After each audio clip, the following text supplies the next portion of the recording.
The neon glow of London's nightlife has always held a magnetic pull for the world's elite, a realm where melodies morph into memories and chance encounters birth legends.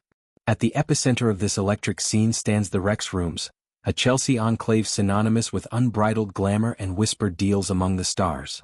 It was here, in the wake of a thunderous performance at Tottenham Hotspur Stadium, that Post Malone orchestrated a celebration that transcended the ordinary, drawing in a constellation of talents including the indomitable Jason Momoa.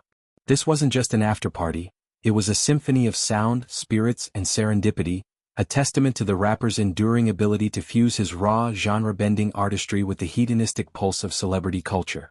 Post Malone, born Austin Richard Post in 1995, emerged from the sun-baked suburbs of Dallas as a voice for the disaffected millennial soul. His breakout in 2015 with White Iverson, a hazy ode to street basketball and fleeting highs, wasn't mere luck, it was alchemy. Sampling the soulful strains of Drake and infusing them with his gravelly timbre and face-tattooed vulnerability, Posty captured a generation's ennui and ecstasy. From sold-out arenas to Grammy nods, his trajectory has been meteoric. Albums like Beer Bongs and Bentleys, 2018, and Hollywood's Bleeding, 2019, shattered streaming records, while collabs with everyone from 21 Savage to Ozzy Osbourne cemented his chameleon-like prowess. At 30, with his big-ass world tour storming the UK, Post Malone isn't just touring. He's terraforming the landscape, blending hip-hop, rock, and country into a sonic gumbo that defies categorization. The Tottenham Hotspur Stadium gig was a masterstroke of spectacle. Under the cavernous roof of this 62,000-seat behemoth, once home to Spurs soccer faithful, Post Malone unleashed a setlist that traversed his catalog like a greatest hits fever dream. Tracks like Rockstar, with its anthemic bravado, had the crowd moshing in unison. Circles, an introspective gem, hushed the masses into reverent sway. But it was his tribute to Ozzy Osbourne, the Prince of Darkness himself, that elevated the evening to hallowed ground. Donning a shirt emblazoned with Osbourne's snarling visage, a black and white portrait capturing the metal god's defiant glare, Post Malone channeled the spirit of heavy metal's forefathers. Osbourne, battling health woes yet unyielding in legend status, had long inspired the rapper. Their 2019 collaboration on Take What You Want was a seismic clash of eras. This homage, performed on September 21st, wasn't pandering, it was reverence, a bridge between Posty's pop-rap hybrid and the raw edge of 70s rock. As the final encore faded, perhaps a raucous rendition of Congratulations with its triumphant horns, the energy didn't dissipate, it migrated. The Rex Rooms, tucked away in the posh veins of Chelsea, beckons with its Art Deco opulence. Velvet banquettes, crystal chandeliers dangling like frozen fireworks, and bars stocked with elixirs that whisper of excess. Owned by a consortium of nightlife visionaries, it's the spot where deals are sealed over digestives and romances ignite amid thumping bass. Post Malone, fresh from the stage sweat and adulation, arrived not as a solo act but as a gravitational force, pulling in an eclectic orbit. Foremost among the revelers was Jason Momoa, the 6'4" Hawaiian powerhouse whose chiseled frame and infectious laugh have made him cinema's go-to alpha. From Game of Thrones' Khal Drogo, a role that etched him into fantasy lore, to DC's Aquaman, a billion-dollar behemoth that redefined superhero aquatic antics, Momoa's career is a tidal wave of charisma. At 46, post-divorce from Lisa Bonet and navigating co-parenting with their 2 children, he's embraced a freer spirit. Motorcycles rumbling through Malibu canyons, environmental crusades for ocean conservation, and now, entrepreneurial ventures like Meili Vodka. Named after the Hawaiian word for coming together, Meili is Momoa's love letter to communal joy, a clean, juniper-forward spirit distilled with Pacific purity.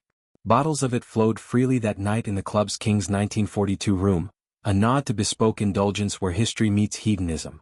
Flanking them was Marc Jacques Burton, the visionary designer whose atelier crafts sartorial armor for the elite. Think bespoke suits for rappers turned moguls, fabrics that drape like liquid gold. His presence added a layer of refined edge, conversations likely veering from thread counts to tour logistics. Jason McNab, the film producer with credits spanning indie darlings to blockbusters, brought Hollywood's insider pulse.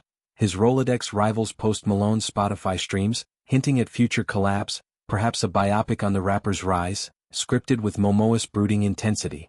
The Meili main room pulsed with arrivals.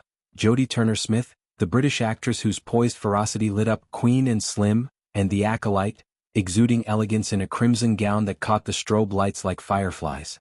Rain Spencer, the rising starlet from The White Lotus Season 2, her wide-eyed allure masking a sharp wit honed in Sydney's theatre scenes. Paddy Gibson, the Irish actor whose brooding turns in The OA and Pistol suggest depths yet untapped. And Kyle Kuzma, the Washington Wizards forward whose 20-point average belies his off-court flair, sneaker collections rivaling Posty's tattoo count, philanthropy via his Silencer Foundation aiding underserved youth. The libations were a spectacle unto themselves. Meili Vodka chilled to perfection, mingling with Tom Holland's Bero, the Spider-Man's foray into non-alcoholic beer, a crisp lager born from his teetotaler ethos and post-Uncharted health kick. Belvedere 10, the ultra-premium Polish vodka with its vanilla whispers, and Armand Brignac, the Jason champagne whose gold-foiled ace of spades bottles popped like confetti cannons. Toasts rang out, to Ozzy's enduring roar, to tours unbroken, to nights that bleed into dawn.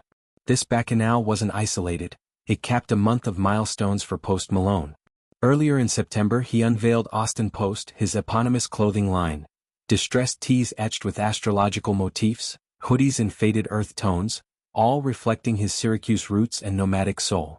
Debuting at a pop-up in Los Angeles, it sold out in hours, blending streetwear with subtle luxury, collaborations teased with Burton hint at expansions into tailored tour merch. The internet, ever the voracious beast, devoured the visuals. Grainy clips of Momoa hoisting a Meili bottle like Aquaman's trident, Post Malone's grin splitting his bearded face amid laughter. Hashtags like #PostMomoaMagic and #RexRoomsRager trended, spawning memes of the duo as rock gods reborn. Fans dissected the guest list, theorizing cameos, Kuzma dunking on stage? Turner-Smith in a music video? Yet, beneath the revelry lies Post Malone's duality, the party prince masking introspection. Songs like Better Now grapple with heartbreak's hangover while Sunflower, his Spider-Man soundtrack smash, blooms with optimistic hooks. His Osbourne tribute, Mere Days Prior, underscored this, honoring a survivor of excess, mirroring Posty's own battles with sobriety and scrutiny.